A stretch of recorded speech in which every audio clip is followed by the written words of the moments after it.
তা আমাদের দৃষ্টিভঙ্গি আগে চেঞ্জ করতে হবে। দুনিয়ামুখী দৃষ্টিভঙ্গি ত্যাগ করতে হবে, পরকালমুখী দৃষ্টিভঙ্গি দরকার। নবী সাল্লাল্লাহু আলাইহি ওয়াসাল্লাম সাহাবায়ে কেরামের ভিতরে এই পরিবর্তন নিয়ে এসেছিলেন, তাদেরকে আল্লাহমুখী করেছেন। আল্লাহমুখী যখন তারা আল্লাহমুখী হয়ে গেছেন, তখন দুনিয়া তাদের কাছে তুচ্ছ হয়ে গেছে। দুনিয়ার কষ্ট সহ্য করে নিয়েছেন, দুনিয়ার ভোগ বিলাস ত্যাগ করে দিয়েছেন, দুনিয়াকে সর্বোচ্চ প্রাধান্য দেননি, হাজত বা প্রয়োজন মনে করেছেন। দুনিয়ার সব কাজ করেছেন শুধু আল্লাহ সন্তুষ্টির জন্য।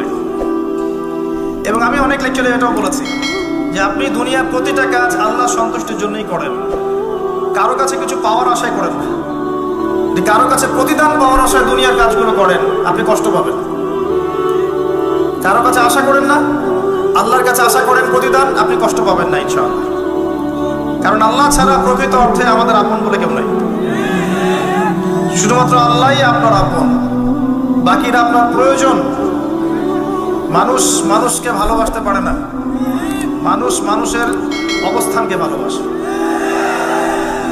এটা আপনারা হারে হারে ফিল করবেন যত দিন যাবে দেখবেন। এটা আখিরুজ জামান, এটা আখিরুজ জামান, শেষ জামানা চলছে।